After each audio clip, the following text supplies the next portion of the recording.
verset imaginé, verset biblique, donc, après, parfois je... Mais c'est que ça dit que si on a prêché, même si nous connaissons le voyage, on a pensé. Parfois je pêche. Non, tu pêches pas. Je pêche. Non. La parole de Dieu nous donne un principe. C'est depuis Moïse. Depuis, je crois, Deutéronome 13. Tu verras ça là-bas. Deutéronome 18 aussi, tu verras ça là-bas si tu lis. Dans Deutéronome 13, par exemple. Voilà. Oh non, pasteur, le dimanche c'est l'anniversaire. On se met dans notre tenue pastorale. On met des toges. Oh non. On se met juste. Voilà. Donc, dans Deutéronome 13, Dieu, par exemple, dit à Moïse, si tu écoutes ou on te donne une nouvelle que il y a un prophète ici qui vient de la part de Dieu pour faire des miracles, c'est-à-dire tout ce qu'il faut faire, et par la suite, il demande aux gens d'aller adorer, d'aller servir d'autres dieux. Dieu dit à Moïse que tu dois examiner pour voir si la chose est vraie ou pas vraie. Dieu dit, si la chose là est vraie, le prophète là doit être lapidé. Il faut ôter, retrancher le mal du milieu de vous. Tu comprends ce que Dieu dit? Il dit, si tu écoutes quelqu'un qui vient parler en mon nom, mais dans ce qu'il dit, il se retrouve des choses que moi, donc il autorise des choses que moi j'ai interdites. Dieu ne dit pas automatiquement, non, Dieu dit quoi? Examine pour voir si c'est vrai. Ok? Et on arrive encore dans la Bible. Je crois que c'est Acte 17, si je ne me trompe pas. On nous donne le même principe avec les chrétiens de la ville de Bérée. On dit, ils examinaient chaque jour tout ce que Paul leur enseignait pour voir si c'était conforme à ce qui était écrit dans l'Ancien Testament. Tu t'imagines ça? Parce qu'on comprend que Dieu avait déjà dit au peuple d'examiner les Écritures. C'est pourquoi tu vois, il disait toujours au peuple, Deutéronome 4, 3, 5, 7. Non, Deutéronome chapitre 3, 4, 5, 6 et 7. C'est le verset que Dieu a répété au peuple. Vous devez lire mes versets, ma parole, les méditer nuit et jour, les lire et les lire aussi pour que ça soit gravé en vous. Tout ça, c'est pourquoi? Pour que vous soyez capable de discerner ce qui est de moi et ce qui n'est pas de moi. Donc, lorsque tu te retrouves devant un prédicateur qui enseigne, en même temps, tu écoutes, et ce que tu écoutes ne doit pas se limiter comment on appelle ça, à une simple écoute. Non. Ton oreille doit faire passer ça au scanner de la parole de Dieu. Un vrai chrétien, je dis bien, bon, c'est trop dit, hein? Un vrai chrétien, c'est trop dit. Je disons, un chrétien prudent, lorsqu'il entend quelqu'un enseigner, il ne doit pas se limiter seulement à écouter l'enseignement. En même temps qu'il reçoit, il doit effectuer une deuxième opération de vérifier si ce qu'on lui dit est vrai ou pas. Et c'est ce que tu fais. Tu vois, comme j'ai toujours dit aux gens. Mais déjà, regarde, déjà lorsque tu viens prêcher avec ton chapeau, on te pose une question, c'est simple. On dit, l'homme ne doit pas prier Dieu la tête couverte. S'il prie Dieu la tête couverte, il déshonore son chef. Et là-bas, on dit son chef, c'est qui? C'est Dieu. Or, lorsque tu viens parler de la part de Dieu, ça veut dire que tu es en train de prier. Parce que tu deviens le porte-parole de Dieu. Or, la prière, c'est quoi? La prière, c'est une conversation que l'homme fait avec Dieu. Dieu est là, Dieu te transmet les choses à dire. Toi, en tant que porte-parole de Dieu ou interprète de Dieu, tu donnes le message de Dieu. Maintenant, toi, déjà, tu as la tête couverte. Maintenant, dites-nous. Ça veut dire que tu déshonores déjà ton maître. Donc, tu es sous une infraction grave. Ça veut dire, tu rejoins le message que j'ai dit tout à l'heure. Tu es semblable à un prophète qui parle au nom de Dieu, mais qui dit des choses qui ne viennent pas de Dieu. Parce que tu es semblable aux pharisiens. Tu viens dire, Dieu a dit, Dieu a dit. Mais lorsque nous on te voit, tu portes sur toi les interdits. Donc tu fais, comme on dit, tu fais la chose et son contraire.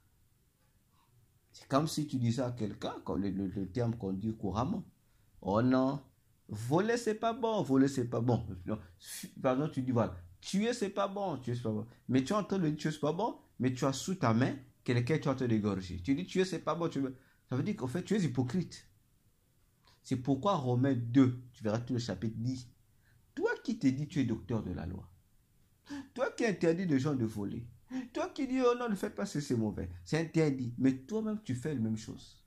On dit que tel que tu dis, donc si tu condamnes les mots que les autres font, on reconnaît que c'est mauvais, sache que toi aussi tu te condamnes toi-même aussi en même temps, parce que tu fais les mêmes choses que toi-même tu condamnes.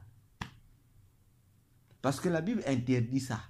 Bon, toi tu es comme ça, tu mets ça, et tu viens en plus enseigner le peuple du Dieu. Non.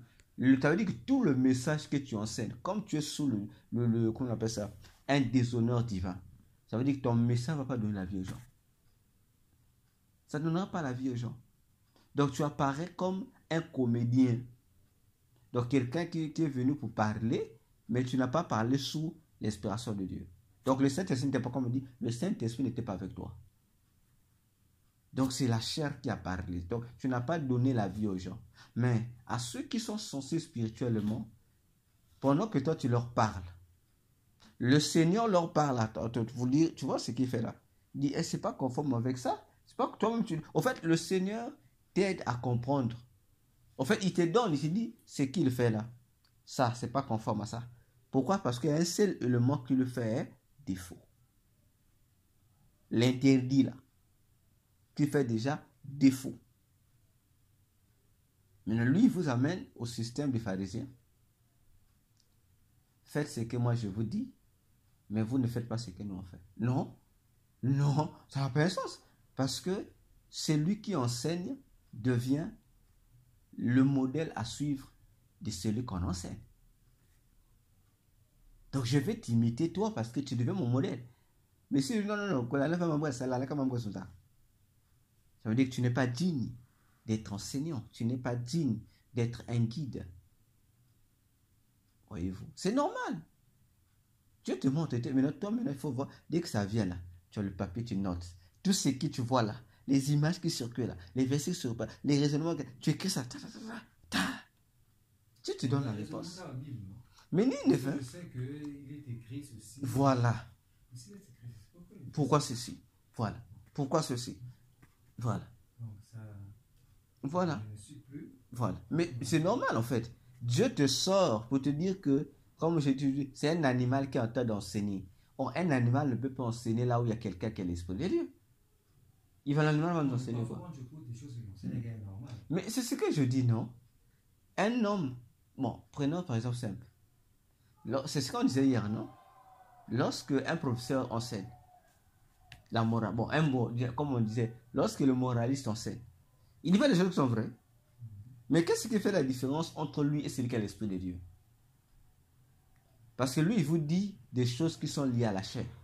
Or, c'est lui qui parle avec l'esprit. Combien même il parlera les choses de la chair. C'est-à-dire qu'ils sont filiés physiques, mais cela est accompagné de quoi? La puissance de Dieu qui impacte sur la chose. Et tu verras que, pourtant, il parle des choses terrestres. Mais comme il y a l'esprit de Dieu là, les gens ne vont pas s'appesantir sur la chair. Mais le message va mener les gens à faire quoi? À se concentrer sur les choses spirituelles. Mais il parle des choses charnelles. Les choses qui sont liées à la chair comme telles. Mais celui qui est seulement charnel, les gens vont l'écouter. La puissance qui va se dégager, c'est une puissance qui va amener les gens à être charnels. Or, l'Esprit de Dieu va donner aux gens la puissance d'être équilibrés. Tu vois? C'est ce qui fait la différence au fait des éléments. C'est ça qui va changer ta mentalité des choses. C'est ça la différence des choses. Et c'est beau. Mais il faut maintenant dire Dieu, non, moi je veux, tu me donnes les explications là, ça. Moi je veux maintenant que tu m'ouvres les yeux spirituels. Que je vois maintenant, lorsqu'il y a de telles infractions, peu importe le prédicateur, montre-moi spirituellement les réalités du ciel qui se passent pendant le service de ce prédicateur-là. Quelle est ton attitude de Dieu? Qu'est-ce qui se passe? Il faut demander à Dieu ça. Dieu, comme on dit, il te change de dimension maintenant. Tu vas voir ce qui se passe. Tu vas voir quelle est la température de Dieu. Est-ce que Dieu est furieux? Est-ce que Dieu est comment? C'est que ça. C'est pourquoi, je me rappelle, bon, ça c'est mon père spirituel, j'expliquais ça parce qu'on était nouveau à l'église. Et il y avait un jour, il y avait un pasteur là. Un pasteur, bon, comme à l'époque, on appelait ça les grandes églises, quoi. Pas qu'il y avait beaucoup de gens comme aujourd'hui, les méga églises, comme on le dit. Pasteur là, toujours. Maintenant, dans l'église, il y avait une maman. C'est elle qui nettoyait l'église. Elle était maman, bon, comme on dit, bon, pauvre, c'est trop dit, hein. Donc, disons, une maman, quel mot que je vais. Bon, de glace, non. C'est-à-dire une maman qui était considérée comme inutile par tout le monde à l'église. Hein? Comme on dit, les pauvres dames là. Hein? Les mamans un peu levées, les pauvres dames là, qui nettoyaient l'église. Les gens augmentaient seulement l'église. Il y avait les miracles. Donc, en fait, la manifestation de Dieu. Alors, le pasteur s'en vantait maintenant. Je suis puissant, hein? Les mêmes théories aujourd'hui. Je suis un homme puissant, mon onction, mon ministère, ministère de force. Tout le jour pareil. Dieu dit, Et le monsieur commençait à énerver Dieu. Et un jour, le pasteur va dormir. Un jour, il dort. Pendant qu'il dort, il rêve la maman là. Comme elle balayait l'église. Elle n'était pas aussi protocole. Mais c'est la maman, les mamans, tu vois, moi je n'allais pas dans un département, mais elle trouvait mieux venir balayer l'église elle-même. Alors, le pasteur dort dans son sommeil. Le pasteur voit la maman là venir à l'église. La nuit, hein, elle voit que la nuit, la maman est venue ouvrir l'église la nuit. Elle est rentrée, non? Mais non, elle voit que la maman, dès que la maman est rentrée, la maman a pris le balai, la maman là est devenue, s'est transformée en lionne. Tu vois comment le lion, bon, je ne sais pas s'il faut dire, je prends l'exemple comme on peut dire, hein? C'est comme si tu étais le chien, sniff là. Tu vois un peu comment le chien fait, sniff, non? Mais la maman est en train de sniffer. Bon, imagine le lion est en train de faire le même mouvement, quoi. C'est comme si le lion soufflait quelque chose à l'église comme ça. Le pasteur se réveille sur ça. Alors, c'est qu'est-ce que ça ta conclusion? Exact. Le pasteur a dit, non, c'était le pasteur a fait ça un dimanche. Hein? La nuit du dimanche, là, le matin avec culte. Parce que j'ai découvert la sorcière qui envoûte mon église. Donc c'est la maman là. Le pasteur aussi se lève le matin après la prédication. Il dit non, j'ai découvert la sorcière qui commande notre église ici. C'est la maman là. On c'est toi-même. Et le pasteur aussi explique. Non, je l'ai vu, Dieu m'a montré. Et c'est mon lion, elle envoûtait l'église, donc c'est une sorcière. Désormais, maman, je t'interdis, ne viens plus, ne faut plus balayer. Moi, il faut balayer mon église. C'est toi qui veux envoûter mon église. Donc, désormais, maman, tant que tu ne viendras pas me voir pour te faire délivrer, tu n'auras plus droit à faire service. Imagine-toi un peu, devant près de plus de 500 personnes. Tu fais lever la maman comme ça, tu dis comme ça. La maman l'a mouillé. Toi, maman, voilà pourquoi tu es sale. Voilà pourquoi tu es toujours pauvre. Parce qu'on est sorcier, il faut laisser la sorcière. Donc la maman lave tout le monde à l'église. Et des fois, je lave tout le monde à l'église. Comme ça, maintenant, à vilipender la maman. C'est là où je vous dis, faites attention avec des songes et des visions. Or, le message là, Dieu avait donné au pasteur, c'était pour éduquer le pasteur, parce que le pasteur devenait orgueilleux. Mais le pasteur n'a pas compris, il a compris le message de travers. Le pasteur en fait, et le pasteur commençait à constater quoi? Alors, il va pour lui rentrer. C'est elle-même qui veut. Mais qu'est-ce qui va se passer? Un jour encore, ça faisait peut-être des semaines ou des mois, un mois comme ça. La maman était non, mais elle fait à l'église. La maman là va voir Dieu. Parce que pour l'intérieur, si elle vient de donner les clés, elle n'a que droit à être occulte. Mais pas question qu'elle vienne encore balayer son... Non. Moi, elle a dit Dieu, moi, vu mon âge, je suis assez vieille, j'avais décidé de te servir. Donc, de dire Dieu, même mes enfants, j'ai mes enfants, mes petits-fils sont là. Je ne me consacre pas trop à eux. Je m'occupe d'eux. Mais moi, j'ai dit que mon service, c'est que je peux appeler mon travail. C'est son œuvre. Je me consacre là. C'est grâce à cette œuvre que tu me payes. Grâce à cette œuvre que tu me permets de prendre soin de mes enfants. C'est le vœu que je t'avais fait. Mais on m'a interdit en train de sorcière. Ah, Dieu, ok. Dis Dieu, là, j'ai plus de travail parce que je n'irai même pas aller chercher un autre travail. Moi, mon travail, je t'avais dit, je balayerai ton église puisque les gens ne s'en occupaient pas. Dis Dieu, vraiment, trouve-moi un autre travail que dans ta maison toujours. Un autre jour, le pasteur, c'était aussi un dimanche. Tu vois comment Dieu confond les gens. Un dimanche aussi, la nuit même dimanche. Le pasteur dort comme ça. Il dort toujours. Il est en train de rêver. Cette fois-ci, il se retrouve à l'église. Lui, le pasteur, maintenant à l'église. Il se retrouve à l'église comme ça. Toujours derrière la chaire. Hein? La chaire, là où souvent restent les pasteurs. Il le voit comme ça. Il est à l'église, il voit comme ça. Il dit à cette heure-ci, quelle église ici? Il était quelle heure? Je pense qu'il était vers les 6 heures. 6 heures. Quand vous avez les 6 heures, il dit, à 6 heures-ci, cette heure-ci, quelle est l'église ici? Il voit comme ça, derrière la chaire, hein, là où restent souvent les pasteurs. Là. Il voit que pour celui-là, il a mis sa chaise là-bas, tout ça. Il voit que sa chaise n'est pas là. Il voit qu'il n'y a qu'un seul trône là-bas. Et il voit le Seigneur Jésus là-bas. Oh! Il dit, monsieur, qui?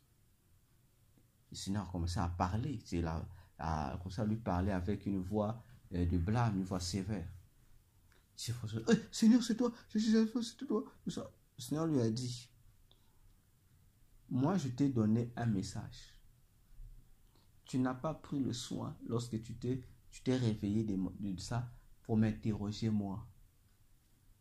Tu es directement allé dans tes expériences et tu as fait un faux témoignage. Un faux témoignage sur ma servante. Oh, bon, tu sais que le pasteur, le mois était passé, il a reçu des gens. C'est la question, on n'a pas lu qui. Il dit, ma servante. Le Seigneur lui a dit, tu te vantes, tu es devenu orgueilleux, tu t'es enrichi, tu deviens riche, tu te vantes, tout ça. C'est toi, c'est ton onction. Oh, le Seigneur lui dit, non.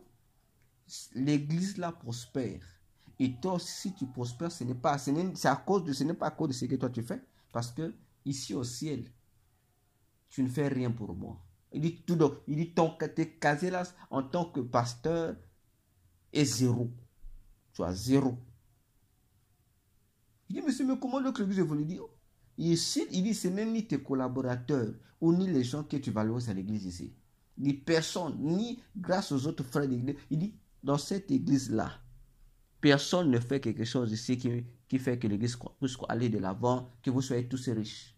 Il dit, la source de ça, c'est ma servante. Et le Seigneur lui montre, c'est cette maman-là, que vous avez tous traité de sorciers.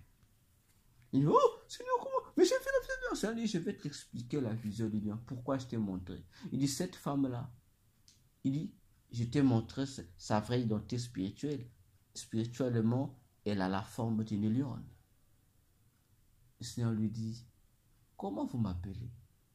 N'est-ce pas le lion de la tribu de Juda? Il dit, si moi je suis le lion de la tribu de Juda, cela veut dire que je suis un roi. Mais si elle aussi, elle est lionne, ça veut dire que c'est une reine à mes yeux. C'est elle la reine de cette église-là, sous mes yeux. Ce n'est pas toi. Il dit, voilà les prières qu'elle fait. Le Seigneur lui a donné tout le film des prières que la maman l'a fait. Le Seigneur dit, vous pensez que lorsqu'elle vient balayer, elle va balayer comme vos protocoles font? Il dit non. Il dit, elle vient pour elle, c'est un travail. Il dit, chaque fois qu'elle balaye, il dit, écoute les prières qu'elle fait, quelles déclarations qu'elle sort. Il dit, Seigneur, la manière dont je balaye, je suis en train de chasser l'ennemi. Je chasse tout ce qui est le mauvais de l'ennemi là. Je suis en train de purifier ton œuvre. Et j'attire en même temps que tu amènes les gens convertis ici, qu'il y ait des prodiges à l'église, que notre pasteur soit puissant, que les serviteurs et les serviteurs de l'église soient puissants, c'est-à-dire qu'ils soient riches physiquement. Il dit, tu écoutes la prière, toi tu fais cette prière-là. Il dit, la force de ton onction dépend de cette maman-là. Le Seigneur dit, ça fait depuis que cette maman ne vient plus faire l'œuvre ici.